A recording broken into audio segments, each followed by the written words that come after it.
Shinchan education and rural entrepreneurship foundation নামক একটি স্বেচ্ছাসেবী সংস্থার উদ্যোগে 15ই জানুয়ারি মহম্মদবাজার ব্লকের কাপিষ্ঠা পঞ্চায়েতের কদমপুর গ্রামে প্রকৃতির আভা অর্গানিক ইনিশিয়েটিভ চত্বরে আদিবাসীদের নিয়ে সাংস্কৃতিক অনুষ্ঠানের আয়োজন করা হয়।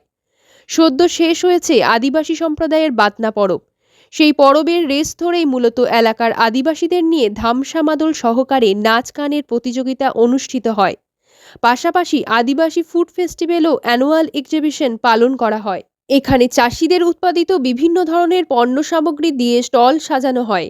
সাথে সাথেই আদিবাসীদের অন্যান্য খাবারগুলোর মধ্যে যেসব গুণাগুণ রয়েছে সে ধরনের খাদ্যগুলো স্টলের মধ্যে স্থান পায়।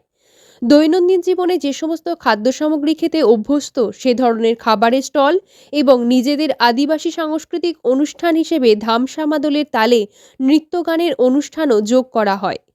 সেই বাতনা পরবে সামিল হওয়ার চিত্রই যেন এখানেও লক্ষণীয়।